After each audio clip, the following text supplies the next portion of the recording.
Shalom. Shalom. Segala perkara yang duniawi sebentar akan lenyap. Kata Tuhan, dunia ini sedang lenyap. Jadi ingat-ingat, kalau saudara hanya mempunyai hidup yang duniawi, maka hidupmu akan lenyap. Kita sedang berbicara tentang satu kayu yang khusus di Alkitab yang disebut kayu penaga atau kayu sitim. Dan kayu ini dipakai untuk satu alat dalam tabernakel, kemah suci, yaitu untuk mezbah korban bakaran. Tentu sangat aneh ya, kayu tapi selalu berdekatan dengan api. Nah, kenapa kok tidak terbakar? Ya, kenapa kayu ini yang disebut kayu sitim? Saya lebih condong menyebut kayu sitim ya daripada kayu penaga. Ajaib tentunya, ajaib karena ada kayu yang bisa tahan api. Kalau kita lihat, bagaimana mungkin kayu bersentuhan dengan api masih bisa bertahan, dan apinya itu selalu menyala.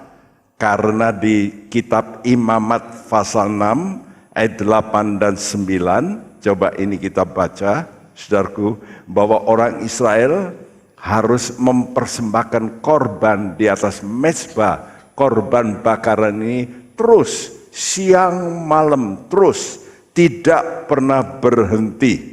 Ya, Imamat 6 ayat 8 dan 9. Tuhan berfirman kepada Musa, perintahkanlah kepada Harun dan anak-anaknya, inilah hukum tentang korban bakaran. Korban bakaran itu haruslah tinggal di atas perapian di atas mezbah semalam-malaman sampai pagi, dan api mezbah haruslah dipelihara menyala di atasnya. Iya, api ini harus menyala di atasnya, harus dipelihara. Tidak boleh padam.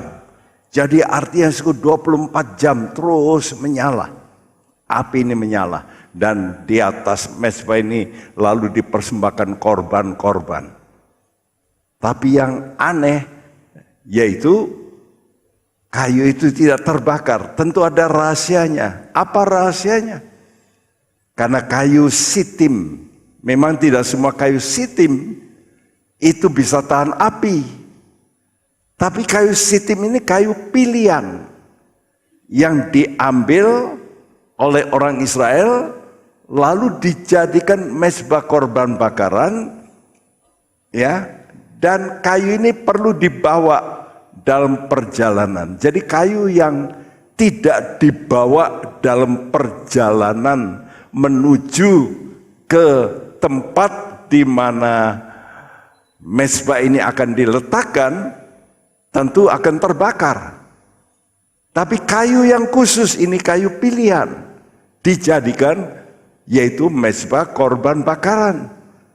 Keluaran 27 ayat 1 dan 2. Mari buka Alkitabmu dan bacalah Keluaran 27 ayat 1 dan 2. Haruslah engkau membuat mezbah dari kayu penaga, 5 hasta panjangnya dan 5 hasta lebarnya, sehingga mezbah itu 4 persegi tetapi 3 hasta tingginya. Haruslah engkau membuat tanduk-tanduknya pada keempat sudutnya. Tanduk-tanduknya itu haruslah seiras dengan mezbah itu, dan haruslah engkau menyalutnya dengan tembaga. Nah, ini rahasianya. Dan engkau harus menyalut kayu sitim ini dengan tembaga. Kalau disalut, ada ketahanan terhadap api ini, ya. Dan ini tentu dalam arahan Tuhan, direction daripada Tuhan. Caranya nanti, saya tidak diperinci sampai di mana, ya. Tapi, itu yang menjaga sehingga kayu ini bisa tetap utuh, walaupun berdekatan dengan api, karena disalut dengan tembaga. Nah, kita sudah menerangkan bahwa kayu itu gambaran daripada kemanusiaan. Kayu. Ya, hidup kita ini seperti kayu saja. Artinya hidup jasmani kita itu seperti pohon. Karena itu kata Tuhan bahwa hidup kita pun diminta untuk berbuah. Pohon yang berbuah. Persis dengan pohon. Kita ditanam, ya, di mana kita ditanam, apakah di tanah yang baik, nanti buahnya baik apa tidak. Nah, hidup kita serupa, dikiaskan dengan pohon. Dan pohon ini merupakan gambaran daripada kemanusiaan. Dalam Injil Lukas 23 ayat 31 dari awal, dari PA kita, saya sudah terangkan bahwa Yesus digambarkan sebagai kayu hidup. Tapi orang-orang yang berdosa itu kayu kering. Nah, kayu hidup, ya saudara, kayu hidup itu adalah kemanusiaannya Yesus. Dan tentu kita yang mau ikut Yesus itu akan digambarkan sebagai kayu hidup. Kita bisa bertahan menghadapi api karena kayu hidup, tapi kayu kering itu akan terbakar. Nah, itu kemanusiaan orang berdosa. Alkitab sering memberikan lambang-lambang. Karena itu kalau saudara baca kitab Imamat, tentu kitab yang paling membuat saudara, orang Jawa bilang blenger gitu ya. Jadi kalau baca kitab Imamat, aduh, apa ini? Susah dimengerti. Ya, tapi kalau kita tahu kunci-kuncinya, kita lalu bisa mengerti apa tuh maksudnya. Nah, saudara, Tuhan memakai logam-logam dalam kemah suci. Ada tembaga, ada perak, ada emas. Kayunya hanya dipilih, kayu sitim, kayu ini, ya. Dan tembaga itu mengkiaskan hukuman ilahi atas dosa. Kenapa demikian? Karena waktu Tuhan bicara tentang memberikan kutuk, jadi dalam Tuhan itu ada berkat, tapi ada kutuk. Ada berkat kalau kita patuh, kalau kita menurut. Tapi kalau kita itu menolak, tidak mendengar, dan kita melawan firman, nanti akan datang kutuk. Termasuk salah satu misalnya, langit nanti akan dikunci oleh Tuhan. Artinya apa? Tidak ada hujan. Itu bentuk salah satu kutuk. Pernah orang Israel mengalami mereka 3,5 tahun tanpa hujan. Tanpa hujan. Wah, tentu kelaparan. Nah, kenapa sih? Karena Allah mengunci. Ya, dikatakan aku mengunci langit. Tidak aku turunkan hujan. Begitu juga dalam hidup kita. Kalau Tuhan itu sudah kunci berkat, kita kerja keras, banting-banting tulang, kita tidak dapat berkat. Benar. Karena itu hidup ini juga kita mesti mengerti bahwa berkat itu penting. Tapi berkat itu hanya diperoleh kalau kita menurut firman Tuhan. Karena itu coba kita baca Ulangan 28 ayat 23 ini bersama-sama. Ini salah satu bunyi kutuk hukum Taurat. Sama-sama, 2, 3. Juga langit yang di atas kepalamu akan menjadi tembaga, dan tanah yang di bawah pun menjadi besi. Ya, ini bentuk kutuk yang Tuhan jatuhkan atas tanah Israel. Karena Tuhan sudah memberitahu, aku nanti bawa kamu ke satu tanah yang betul-betul tergantung dari aku, kata Tuhan. Nah, kalau sudah pergi ke Israel, saudara bisa mengerti betapa pentingnya air di sana. Tidak seperti di Indonesia ya. Kita lihat, aduh enak suku hujan, ada air banyak. Di sana tidak begitu ya. Kalau sudah pergi ke Kalimantan dulu ya, saudaraku, mereka itu harus menampung air untuk minum. Jadi kalau musim hujan harus ditampung. Nanti kalau musim kering, mereka tidak bisa minum. Kenapa? Kalinya sudah yang pernah pergi ke sana Kalimantan, kalinya itu warna coklat. Dan itu dari akar pohon-pohon yang rasanya sepet bukan main. Ya, saya dan istri pergi ke Sampit, lalu mandinya juga air yang coklat-coklat begitu. Waktu itu istri saya mulai mandi, dia kata, waduh gatal semua. Itu tempo dulu ya, nggak ada air penyulingan begitu, nggak ada air pump seperti di sini. Ya, saudara, semua dari kali, sungai, sikat gigi ya dari situ. Ya, jadi mandi juga dari situ. Lalu orang buang kotoran juga di situ. Bayangin. Itu bakselnya bagaimana ya saudara. Nah, orang Israel diberitahu oleh Tuhan bahwa negara yang Tuhan kasih itu betul-betul bergantung sama Tuhan. Tapi kalau kamu patuh kata Tuhan, lihat aku buat yang membuat sesuatu yang membuat heran kamu, bahwa dari gunung-gunung ini akan keluar ya air dan sebagainya. Itu janji Tuhan. Nah, penglihatan satu kali Rasul Yohanes waktu dibuang oleh Kaisar Domitian pada tahun kira-kira 95 ya, tahun 95, jadi hampir 2000 tahun yang lalu. Dia dibuang di satu pulau yang namanya Patmos. Pulau ini kering sekali, batu-batu, dan orang yang sudah tua ini dibuang di sana supaya mati. Ya, tapi justru waktu dia dibuang di sana, saudaraku, Tuhan hadir dalam kemuliaan dan Tuhan menampakkan apa yang akan terjadi, yang akan datang, dan itu ditulis oleh Rasul Yohanes. Yang sekarang kita baca adalah kitab Wahyu.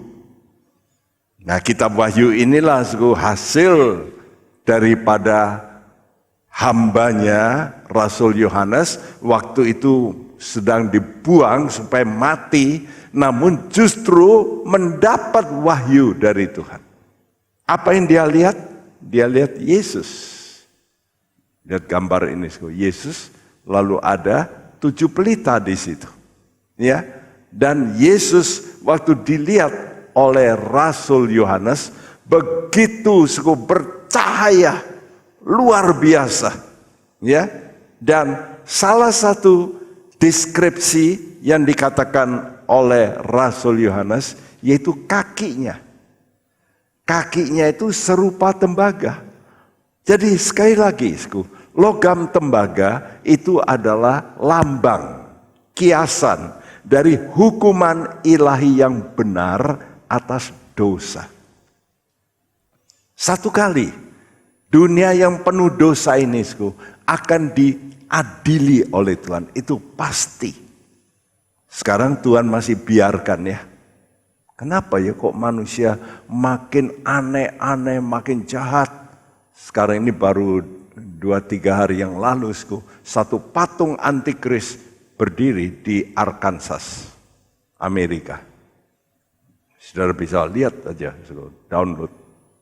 Ya, patungnya sudah didirikan. Aneh ya, orang-orang ini lalu penyembah setan. Dikatakan Satan Temple, kuil setan. Wah, atau bait setan gitu. Iya. Jadi orang makin berani.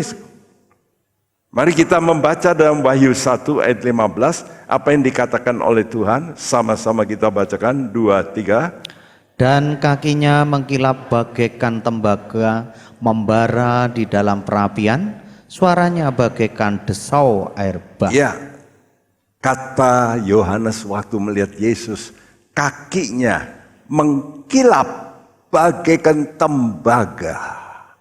Kakinya mengkilap bagaikan tembaga. Sekali lagi dalam Wahyu pasal 2 ayat 8 dia lihat lagi dan dia dengar suara ya dari malaikat ya dari Tuhan ya. Wahyu ini apa yang dikatakan? Coba kita baca 2, 3. Dan tuliskanlah kepada malaikat jemaat di Tiatira, inilah firman Anak Allah yang matanya bagaikan nyala api dan kakinya bagaikan tembaga. Matanya bagaikan nyala api. Saudara, nanti kita akan ketemu dengan Tuhan yang semacam demikian. Bayangin ya, suku.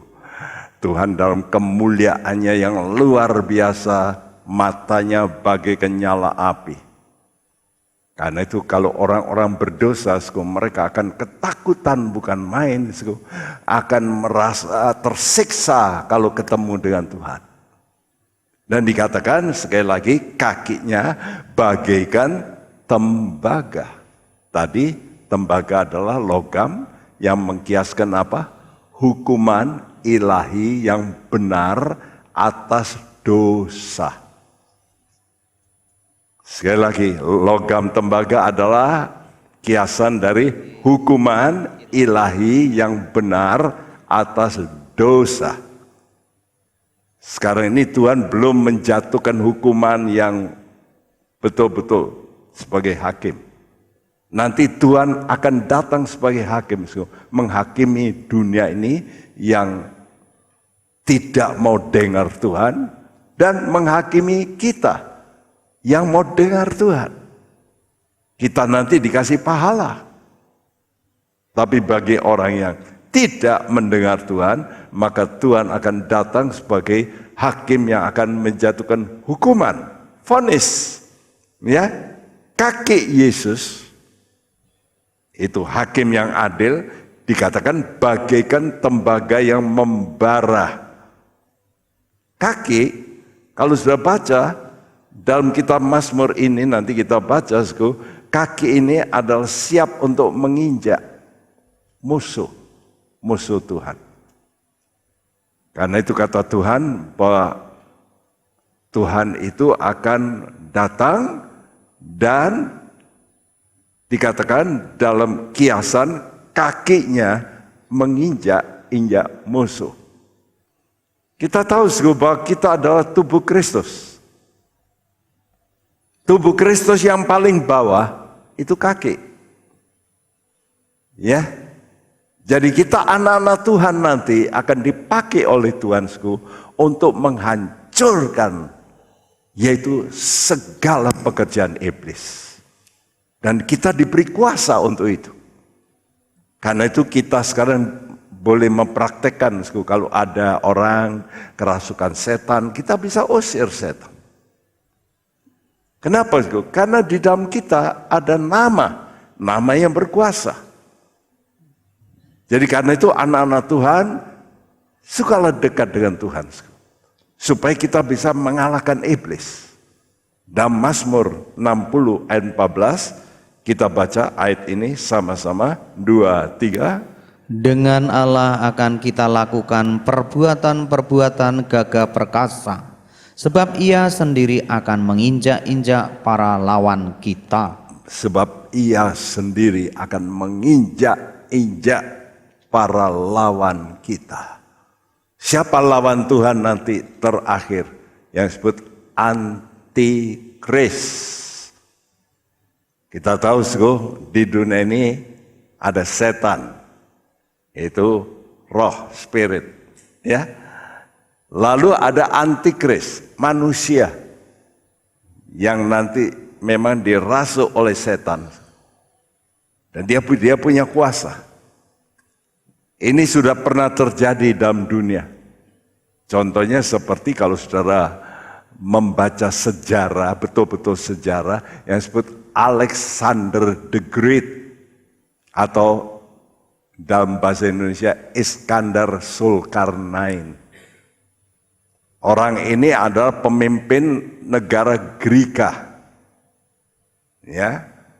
Dan dia orang yang seperti kerasukan setan. Dia masih muda, waktu dia keluar dari tempatnya, dia berumur 20 tahun. Dan dia perang, umur 26 tahun, dia bisa menjadi raja dunia. Dengar, raja dunia. Wow. Ini kalau nggak ada sesuatu yang mendorong dia, nggak mungkin. Ya. Saudara, Anda mesti tahu ya bahwa ambisi mengalahkan dunia itu, saudaraku, dikerjakan oleh roh yang jahat yang merasuk Alexander. Dan sekarang juga banyak orang ambisius. Satu kali mereka nggak tahu ada hari penghakiman, ya. Dan Tuhan akan melakukan hukuman ilahi yang benar atas dosa terhadap semua orang yang melawan firman Tuhan. Karena itu ngeri sekarang ini. Iblis berusaha dengan caranya supaya orang berontak sama Tuhan. Melawan. Termasuk lihat anak-anak sekarang banyak yang melawan orang tua. Padahal Alkitab menulis apa? Hai anak-anak, patuhlah kepada orang tuamu. Sekarang mereka, wah, sulit untuk patuh. Lebih patuh pada gadget. Ini fakta. Jadi kita ini hidup di tengah-tengah dunia yang sulit. Mari kita minta Tuhan, hikmat Tuhan. Nah, Tuhan memberitahu gambaran orang Israel dulu keluar dari Mesir. Dan mereka dipelihara oleh Tuhan. Walaupun tiap hari mereka nggak nanam, mereka dapat roti dari sorga. Yang disebut mana. Dan tiap hari mereka makan itu. Lama-lama karena makan itu terus, lalu apa? Kalau sudah makan menu yang sama tiap hari, lalu berkata apa? Bosan. Padahal menu mana itu membuat mereka tidak pernah sakit. Alkitab menulisku, selama 40 tahun kaki mereka berjalan, tidak ada yang bengkak. Enggak ada. Wih, apa isinya mana itu? Alkitab menulis roti dari sorga. Tapi mereka enggak puas. Lalu apa? Komplain. Dan komplain berkata begini, kami muak dengan roti ini. Weh, Tuhan marah ya. Sudah dikasih makanan yang hebat, tidak bayar lagi, ya, tiap hari diturunkan dari langit dan makan sehingga tidak ada yang sakit. Wah, itu kan luar biasa. Bayangkan, kurang lebih 3 juta manusia nggak ada yang sakit. Coba kita bayangkan, dan mereka berjalan. Tapi tidak puas. Kenapa? Lah kok makan terus, roti begini terus. Itu yang menyebabkan Tuhan marah. Ya, karena itu Tuhan itu akan melakukan penghakiman atas dunia ini, bukan hanya kepada orang Israel, tapi kepada seluruh dunia. Nabi Zakaria adalah seorang nabi yang mendapat penglihatan tentang gunung tembaga. Ya. Nabi Zakaria melihat beberapa penglihatan pada waktu malam. Mari kita baca salah satunya Zakaria 6 ayat 1. Mari kita baca bersama-sama. 2, 3. Aku melayangkan mataku pula, maka aku melihat tampak keluar 4 kereta dari antara 2 gunung. Adapun gunung-gunung itu adalah gunung-gunung tembaga.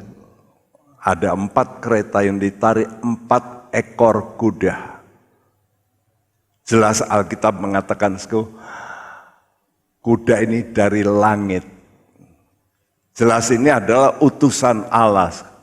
Untuk apa? Nanti kalau sudah baca seluruh pasal 6 ini ayat 1 sampai 8, sudah akan mendapat keterangan bahwa Tuhan itu melakukan satu penghakiman atas keempat penjuru dunia ini. Utara, selatan, timur, barat. Dan Tuhan utus 4 spirit ya, yang digambarkan sebagai kuda yang punya kereta, itu artinya perang. Ya. Sehingga kalau kita melihat, kalau sudah baca juga di dalam Perjanjian Baru, Tuhan juga memberitahu nanti akan terjadi hukuman-hukuman. Yang akan terjadi salah satunya adalah penyakit sampar. Sudah tahu penyakit sampar ada penyakit pes. Penyakit ini disebabkan oleh karena tikus. Ya, dan itu menyebabkan orang kena baksilnya lalu jadi hitam, mati. Sekarang ini kan Indonesia mulai dilanda difteri. Dulu nggak pernah dengar difteri. Difteri itu pada zaman tahun Perang Dunia itu difteri. Orang kalau kena difteri 3 hari mati kalau nggak ketolong, pasti mati. Ya, karena di mulutnya ini semua ada, lalu jadi putih semua, ya, sehingga mati. Jadi hukuman ilahi ini akan dijatuhkan, ditimpakan atas bangsa-bangsa. Gambaran dari 4 ekor kuda yang menaik kereta ini adalah hukuman atas keempat penjuru dunia. Kenapa dihukum? Karena manusia tidak mau bertobat. Ya seperti sekarang ini. Melawan Tuhan. Ya, bahkan memuja setan. Aneh ya. Dulu Tuhan buang setan, sekarang manusia memuja setan. Wah, aturan-aturan diganti.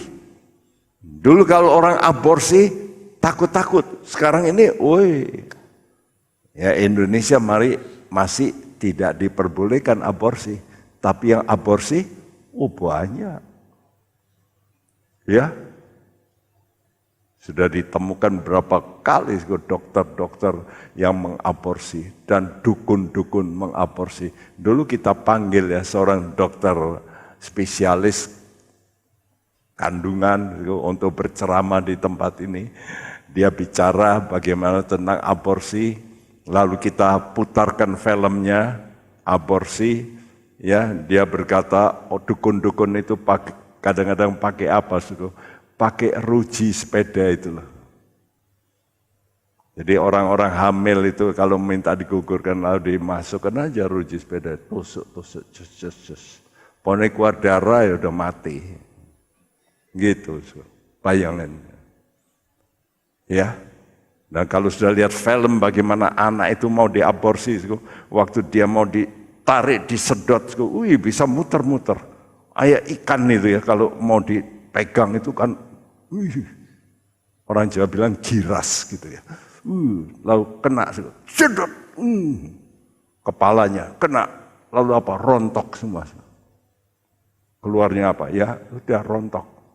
Tulang-tulang itu rontok. Itu aborsi. Ya, saudara, manusia menolak jalan Tuhan yang berkata percaya kepada Yesus yang mau memberi ampun. Kalau kamu percaya, aku akan pikul dosamu. Aku mau jadi korban pendamaian. Mau apa enggak? Mau terima Yesus, maka Yesus harus jadi Tuhan. Artinya engkau kalau terima Yesus berarti harus patuh. Makanya kita dikasih Alkitab untuk supaya kita patuh. Ya. Mari kita baca apa yang Tuhan katakan dalam Yohanes 3 ayat 18. Sama-sama, 2, 3. Barang siapa percaya kepadanya, ia tidak akan dihukum. Barang siapa tidak percaya, ia telah berada di bawah hukuman. Ya. Sebab ia tidak percaya dalam nama Anak Tunggal Allah. Siapa tidak percaya, ia telah berada di bawah hukuman. Kenapa? Karena tidak percaya nama Anak Tunggal Bapa, Yesus.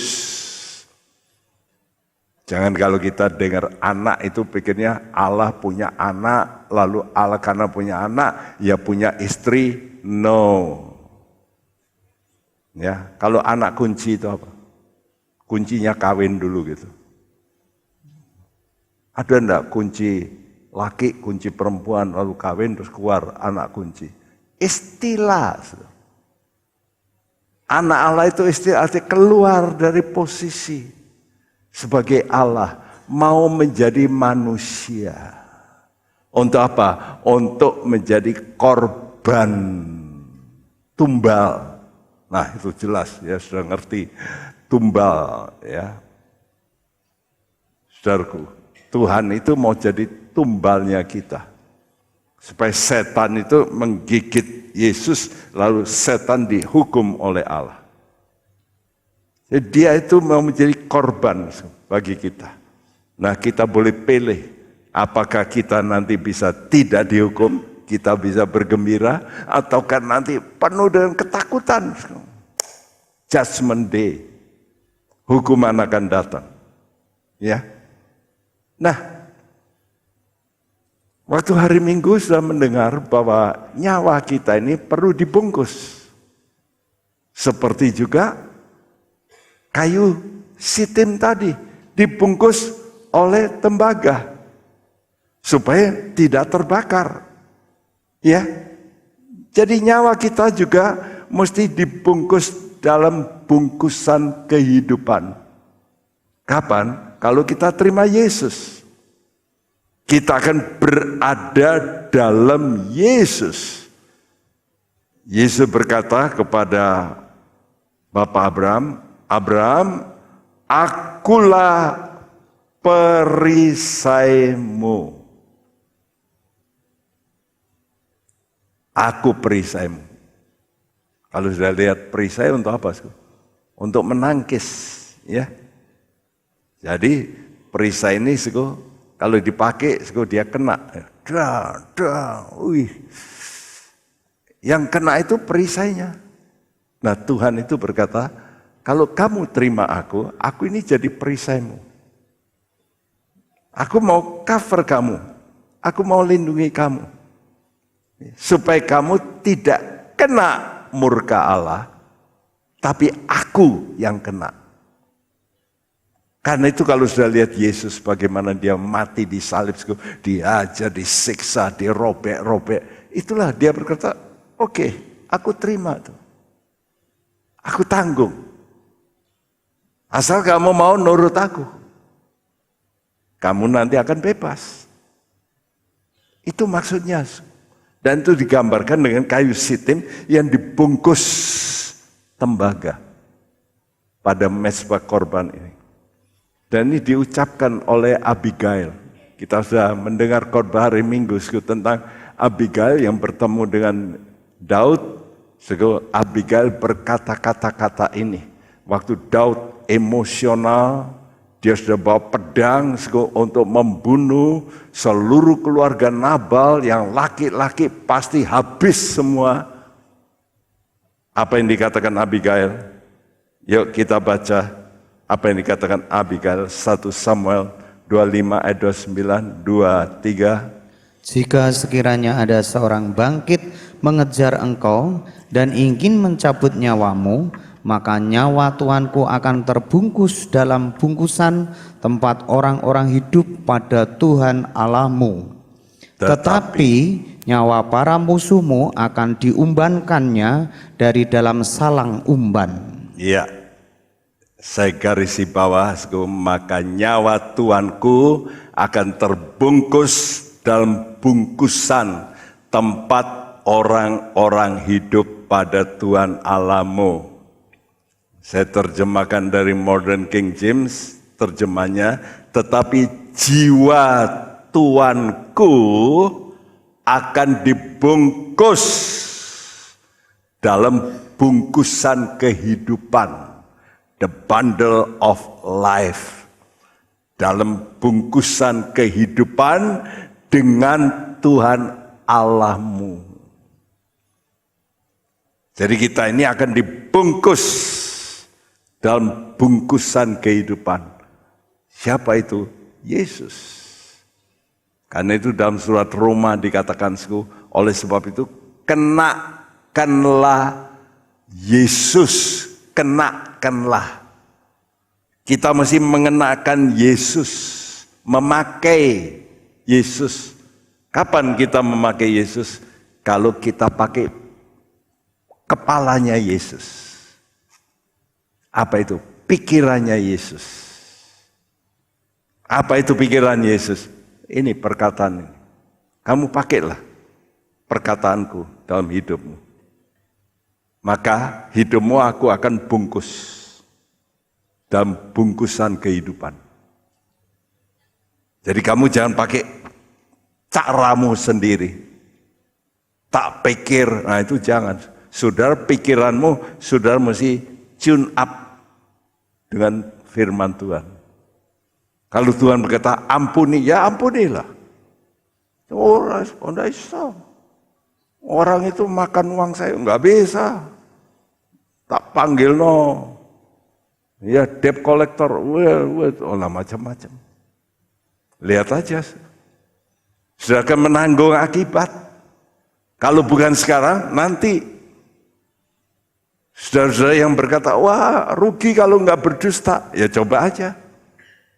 Nanti kalau sudah berdusta, kata Tuhan, di sorga tidak ada pendusta. Nah itu namanya penghakiman yang akan datang. Ya, nah saudara, punyalah hidup bagaikan kayu sitim. Saya beri gambar di sini tentang yaitu ayam. Ini zaman dulu ya, sekarang hampir nggak ada seperti begini. Apa ada? Sekarang orang nunggu ayam begini terus ini. Udah nggak ada lagi, betul? Ya masih di desa mungkin ya. Tapi di kota-kota nggak ada orang pelihara ayam lalu begitu. Sekarang kan ya telur itu taruh kotak itu nanti netes sendiri, makan sendiri tanpa induk ya dah. Tapi kalau dulu kan begini. Dan induk ini kalau melihat burung elang, dia kok, wih, anak ayam itu. Dalam Injil Matius 23, apa kata Tuhan? Ya, dia nangis waktu Yesus melihat orang Israel, dikatakan, kamu ini, aku panggil seperti induk ayam kepada anak-anak ayam. Supaya kamu berlindung di bawah kepak sayapku. Tapi kamu tidak mau. Kamu nggak mau. Kalau kamu nggak mau, ya kamu nanti kena. Ya, makanya saudara, ini tergantung pilihan kita. Mau nurut sama Tuhan apa enggak? Waktu kita muda, kita punya namanya keinginan seks yang, bisa lebih hati-hati. Jangan sampai kita lalu, enggak apa-apa. Sekarang zamannya gitu. Ya boleh nyoba seks. Sekarang anak-anak SD sudah hubungan seksual. Bayangin. Itu hanya boleh kata Tuhan waktu orang masuk pernikahan. Nah yang begini-begini ini sekarang nggak apa-apa. Saudara, kita mesti tahu ya kalau mau terbungkus, artinya di cover oleh Tuhan, Anda itu seperti kayu sitim tadi. Itu kayu pilihan yang khusus ya dibawa oleh orang Israel dijadikan mezbah. Dan ini dilapis dengan tembaga. Artinya punya kehidupan bagaikan kayu sitim yang terbungkus tembaga. Agar dengan demikian hukuman ilahi atas dosa yang seharusnya kita terima itu jatuh atas Yesus. Yesus berkata, kalau kamu mau nurut aku pikul hukuman itu. Aku yang mikul. Wow. Ini suatu tawaran ya. Mau apa enggak? Oleh karena itu saudara hanya bisa terlindung api hukuman kalau sudah terima korban Yesus. Nah, sekarang saya matchkan, yaitu korban mezbah ini dengan ini, peristiwa ini. Sudah lihat di sini ada ular ini, ya Musa ini. Waktu orang Israel tadi mereka komplain tentang tiap hari makan mana, kami bosan. Apa yang terjadi? Tuhan kirim ular-ular tedung, ya, ular tedung, ular kobra. Kalau bahasa Inggris katakan fiery serpent. Fiery itu nyala, api.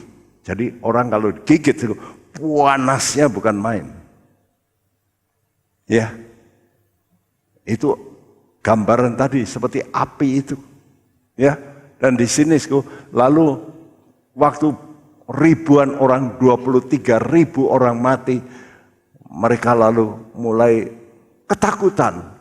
Lalu Tuhan berkata pada Musa, Musa, kamu buat satu tiang, dan di atas tiang ini kamu pasang ular tembaga. Siapa yang melihat ular tembaga ini, dia akan hidup. Ya.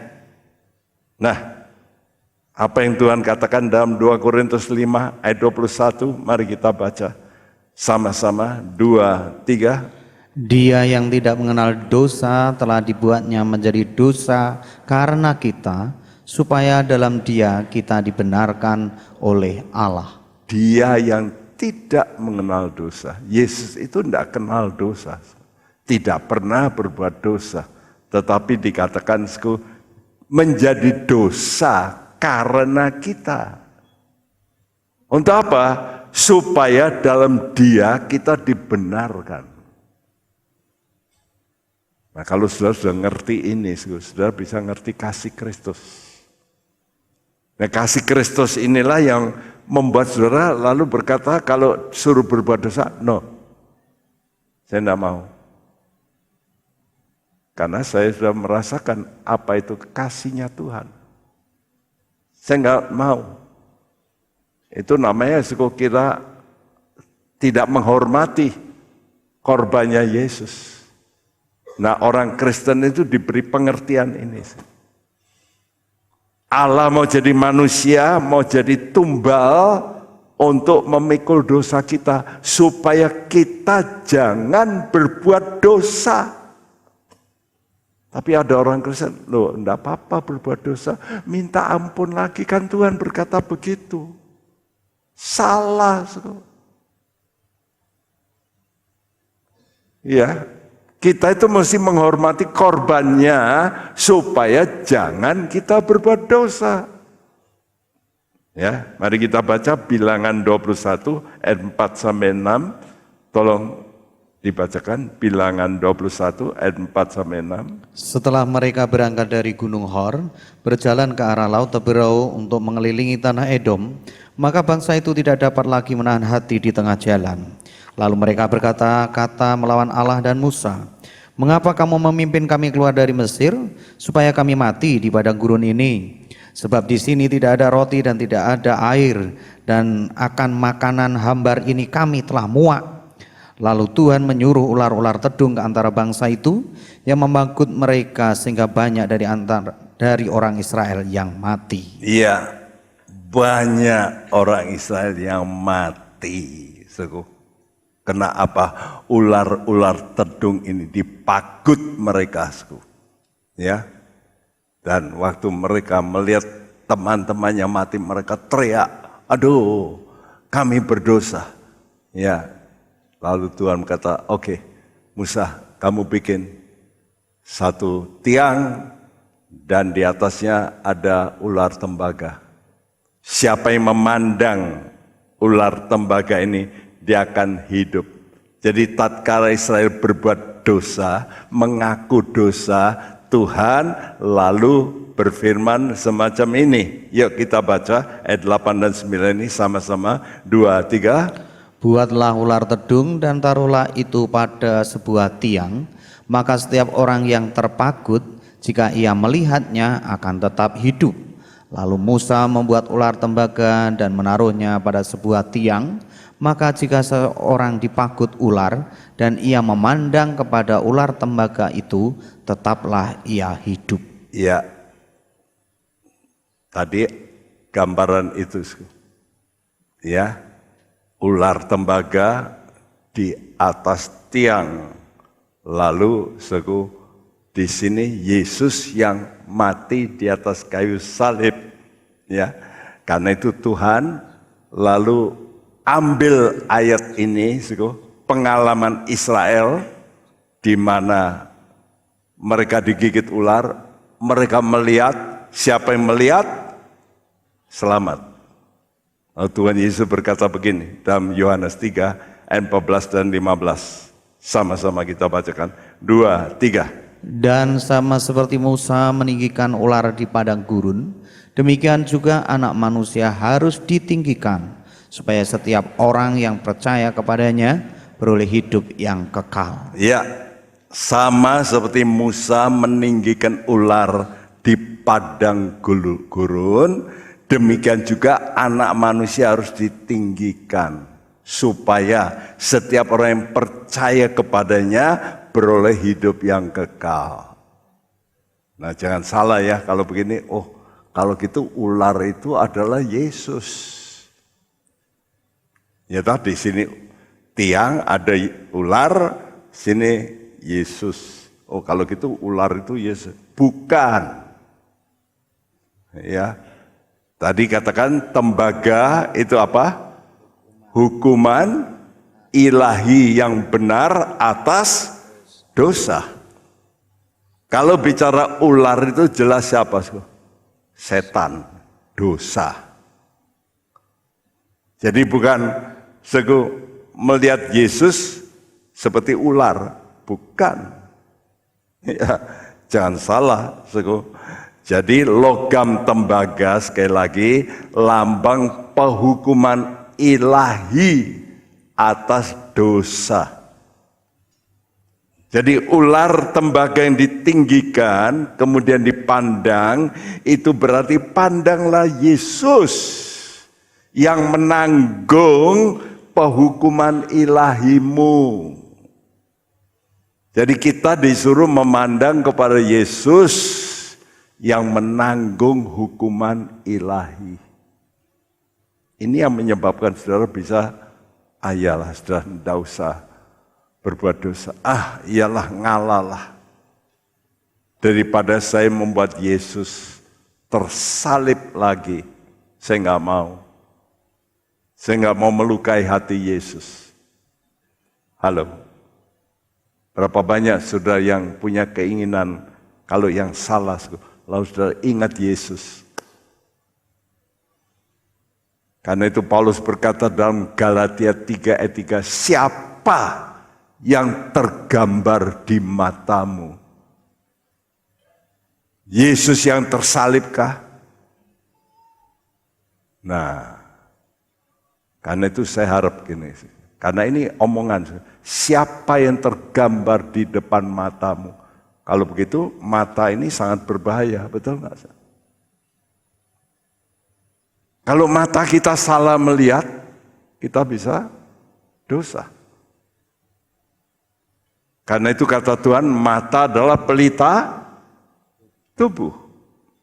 Kalau matamu jahat, maka seluruh tubuhmu akan gelap. Karena itu hati-hati dengan memandang. Ini zaman internet. Wah, kalau sudah buka klik internet, itu udah 60% lebih itu gambar porno. Karena itu saya ingatkan dengan yang muda-muda. Yang tua juga loh. Kan ada waktu kita ada retreat seorang pendeta yang hebat, yang memimpin gerakan-gerakan, dia ngaku selama 1 tahun saya jatuh dalam dosa pornografi. Ternyata orang kalau kena pornografi itu lebih berat daripada narkoba. Ya, kalau narkoba itu hanya fisik. Tapi kalau pornografi itu bukan hanya fisik, tapi juga kena jiwanya, ingatan. Padahal untuk bertobat itu harus di-delete itu ingatan. Dan itu tidak mudah. Dan itu kita harap hati-hati ya, yang muda-muda. Jangan sudah lihat suka gambar-gambar yang kotor-kotor. Itu pasti akan masuk dan pasti akan diam di situ, sukar. Kalau itu tidak kuasa Tuhan, kalau sudah tidak betul-betul membersihkan, sulit. Karena itu orang terus jatuh kembali. Saudaraku. Nah, jadi kita disuruh apa, Sku? Memandang Yesus yang menanggung kutuk hukum dosa. Yesus itu menanggung. Galatia 3 ayat 13 sama-sama kita bacakan. 2, 3. Kristus telah menebus kita dari kutuk hukum Taurat dengan jalan menjadi kutuk karena kita. Sebab ada tertulis, terkutuklah orang yang digantung pada kayu salib. Yesus digantung. Saudara, hukuman orang Roma dulu pandai-pandai, dokter-dokter hebat-hebat, ya. Zaman dulu, walaupun 2000 tahun lalu, orang sudah bisa buka otak ini loh, sudah. Karena mereka lihat otak kepala ini kalau dicukur, coba sudah cukur, nanti kan kelihatan ada garis-garisnya, ya. Kayak duren gitu kan, ada garis-garisnya. Lalu pisaunya di situ. Ini otak juga ada garis-garis. Nah, mereka buka di situ. Ini zaman dulu. Dokter-dokter dulu sudah ngerti, ya. Otak juga dibuka, ya. Nah, karena itu kita mesti tahu bahwa Yesus itu digantung di atas kayu salib itu karena terkutuk. Kenapa terkutuk? Ya karena dia mau mikul kutuk. Dia tanpa dosa. Tapi kutuknya ditimpakan kepada dia. Karena itu kita itu seperti kayu. Tadi katakan manusia itu seperti kayu. Ya, cuma kayu apa, saudara? Kalau saudara kayu penaga, ya bagus. Tapi kayu penaga yang terpilih. Jadi bukan semua kayu penaga. Kayu penaga yang terpilih. Yang mau dijadikan yaitu korban bakaran. Karena itu hidupmu mesti seperti itu. Ya. Hidupmu itu harus jadi seperti mezbah. Mezbah ada tempat yang ditinggikan untuk memuliakan Yesus. Di situ bau harum. Kalau binatang itu kalau tidak dibakar baunya anyir, amis, betul? Tapi kalau dibakar, luar biasa.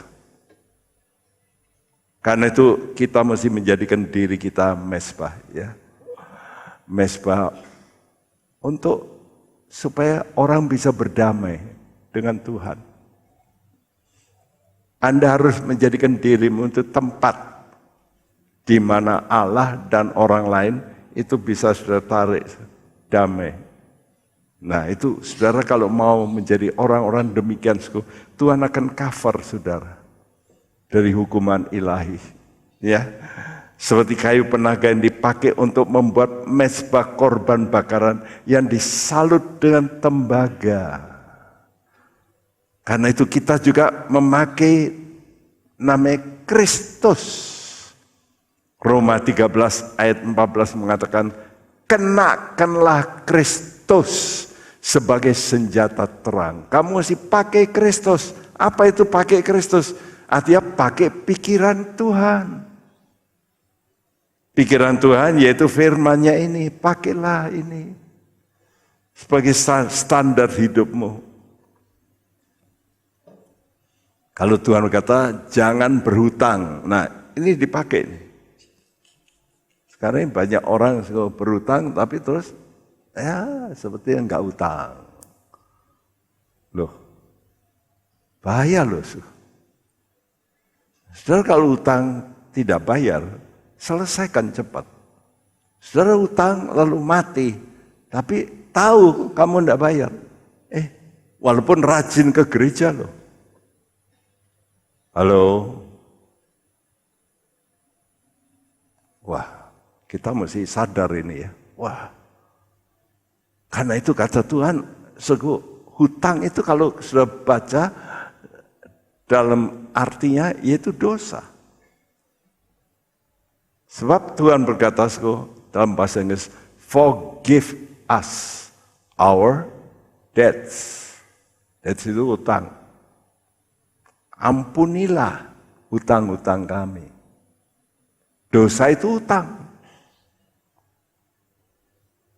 Karena itu Tuhan juga peringatkan, jangan berhutang kepada siapapun. Loh, kalau kerja enggak hutang, ya boleh, tapi bayarlah gitu loh. Ya tentu kalau saudara kerja ya ada pinjam meminjam itu, tapi ya harus dibayar. Ini penting loh. Hal-hal yang begini ini, saudara kalau anggap sepele,